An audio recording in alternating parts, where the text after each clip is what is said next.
नमस्कार, मैं Tarun Kumar Padamwar, assistant professor sociology, Chandulal Chandrakar government college Dhamdha. आज जिस विषय पर मैं बात करना चाह रहा हूँ वो है ऐतिहासिक भौतिकवाद।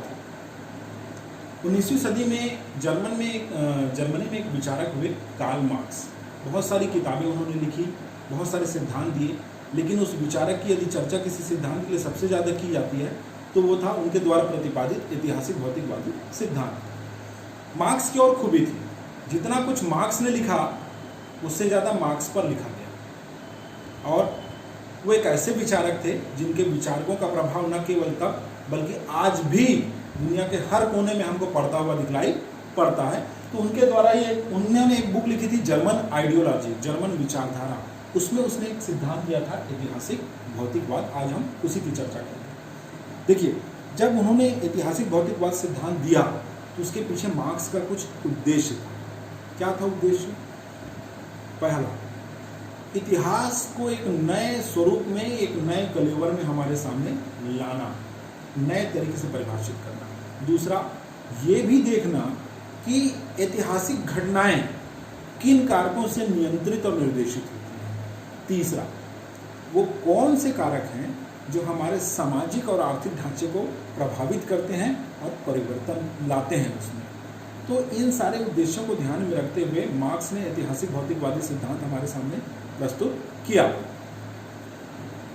इस सिद्धांत की चर्चा करते हुए मार्क्स लिखते हैं कि मनुष्य जब इस दुनिया में आया और तब से लेके आज तक, मतलब 19वीं सदी की बात, जब मार्क्स लिखे थे ये सिद्धांत, मतलब 19वीं सदी की बात कर रहे हैं, तब तक के इतिहास को मार्क्स कहते हैं कि हम कुछ कालखंडों में बांट सकते हैं।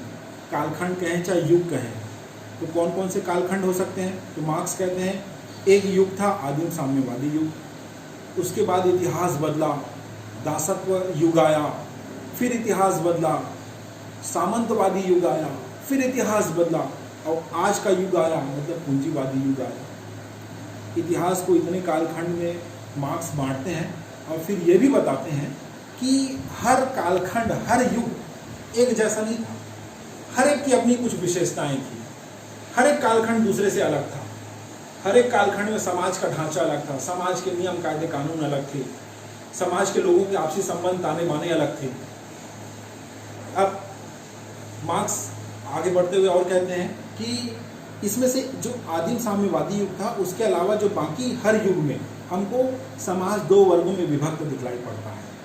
एक वर्ग ऐसा जो तथाकथित उच्च वर्ग होता है और जो समाज के दूसरे या निम्न वर्ग पर हमेशा शोषण करता है, और निम्न वर्ग का तबका हमेशा शोषित होता है और वो हमेशा जो उस समाज के लोगों के जीवन के लिए जो मूलभूत चीजें हैं उसका उत्पादन करता है, फिर भी बेचारा शोषित होता है। ये हर युग की बात है। मार्क्स अपने सिद्धांत को आगे बढ़ाते हुए अब कुछ प्रश्न रखते हैं। पहला, कि इतिहास के 4 कालखंड तो मैं बता रहा हूं, लेकिन कालखंड बदले क्यों, युग में बदलाव क्यों आया, पहला सवाल उठता है। तो मार्क्स इसका जवाब देते हुए कहते हैं कि इतिहास में बदलाव का जो कारण है, इसके मेरे पहले, मतलब मार्क्स कहते हैं कि मेरे पहले जितने लोगों ने जो कारण बताया वो कारण उत्तरदायी नहीं है। जैसे मार्क्स कहता है, कोई कहता है जलवायु उत्तरदायी है, कोई कहता है जनसंख्या उत्तरदायी है, ये सब उत्तरदायी नहीं है। कैसे?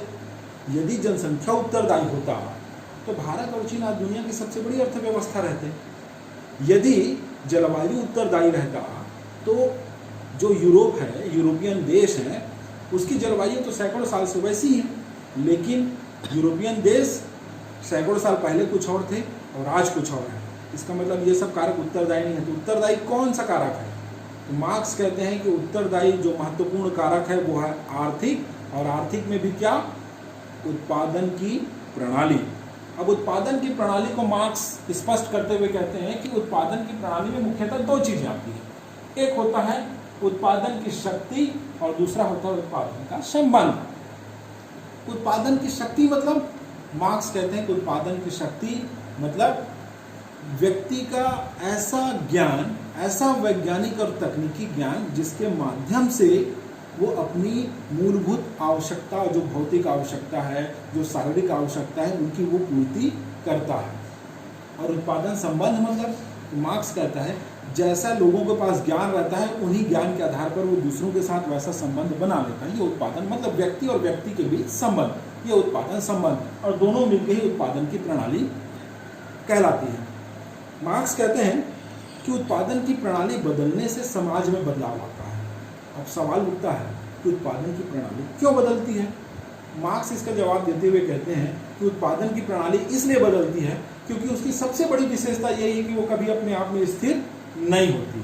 अब क्यों स्थिर नहीं होती, ये अपने आप में एक बहुत बड़ा प्रश्न है। इस पर न मार्क्स ने इसका कोई स्पष्ट जवाब दिया। तो बस उनका यही कहना था कि वो स्थिर नहीं होती, और स्थिर नहीं होती तो वो बदलता है। अब सवाल उठता फिर है कि उसके बदलने से सामाजिक ढांचा क्यों बदलता है। तो इसके लिए भी मार्क्स एक दो शब्दों का इस्तेमाल करते हैं। एक को वो कहते हैं सब स्ट्रक्चर, और दूसरे को कहते हैं, दूसरा शब्द वो इस्तेमाल करते हैं सुपर स्ट्रक्चर। अब मार्क्स कहते हैं कि जैसे पेड़ होता है, पेड़ का जो जड़ होता है उसी प्रकार सब स्ट्रक्चर होता है, और सब स्ट्रक्चर में आता है उत्पादन की प्रणाली। और जैसे पेड़ के अन्य अंग होते हैं उसको मार्क्स कहता है सुपर स्ट्रक्चर। और सुपर स्ट्रक्चर में क्या आता है, समाज की बाकी सारी चीजें, आर्थिक कुछ हो, धर्म, विश्वास, कला, संस्कृति, प्रथाएं, परंपराएं, तो ये सारा चीज सुपर स्ट्रक्चर है। मार्क्स कहता है कि जब सब स्ट्रक्चर पर बाकी सारी चीजें डिपेंड करती हैं, सब स्ट्रक्चर पर सुपर स्ट्रक्चर निर्भर करता है, और जब सब स्ट्रक्चर बदलता है तो अपने आप सुपर स्ट्रक्चर बदल जाता है। और सब स्ट्रक्चर क्यों बदलता है, तो पहले उन्होंने बता दिया कि वो अपने आप में स्थिर नहीं होता। यही कारण है कि युग बदलता है। क्यों? क्योंकि उत्पादन की प्रणाली बदलती है। और हर युग दूसरे से अलग क्यों होता है? क्योंकि उत्पादन की प्रणाली के आधार पर बाकी सारी चीजें हर युग में अलग अलग होती थी। इसको हम एक सिंपल से उदाहरण से देख सकते हैं। जब आज भी भारत में गांव हैं, लेकिन पहले के गांव आज के गांव में जमीन आसमान का फर्क है। जब हल से खेती होती थी तब गांव कुछ और थे, तब लोगों के संबंध कुछ और थे। आज जब मशीनों के माध्यम से कृषि कार्य किया जाता है तब गांव अलग हो गया। गांव के लोगों के आपसी संबंध अब अलग हो गए, जैसा पहले थे अब वैसे नहीं रहे। तो इन सारी चीजों के बाद मार्क्स कहते हैं इस प्रकार, इतिहास का मतलब राजा महाराजा और उनके द्वारा लड़ी गई लड़ाइयाँ या उनकी वंशावली नहीं है, बल्कि इतिहास का मतलब, या इतिहास में तो शामिल किसको किया जाना चाहिए, या इतिहास किसका इतिहास है? उत्पादन प्रणाली का इतिहास है। कि आदिम साम्यवादी युग में क्या उत्पादन की प्रणाली थी, दासत्व युग में क्या उत्पादन की प्रणाली थी, सामंतवादी में क्या थी, पूंजीवादी में क्या थी। मतलब उत्पादन की प्रणाली ही एक्चुअल में वास्तविक इतिहास उसी का होना चाहिए। और इतिहास में स्थान किसको दिया चाहिए?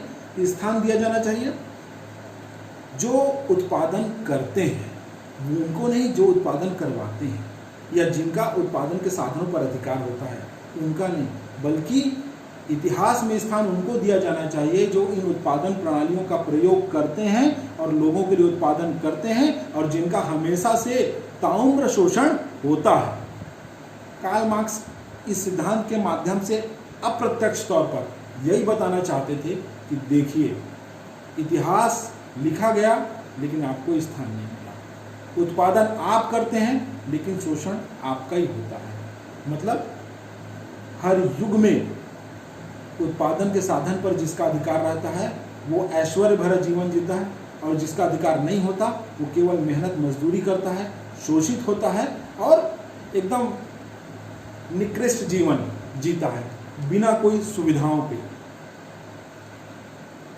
मार्क्स चाहता था, या मार्क्स इन सब सिद्धांतों के माध्यम से ये चाहते थे कि मजदूर पढ़ें, समझें और जानें। आज तक उनको यही पता नहीं था कि हमारे साथ शोषण हो रहा है।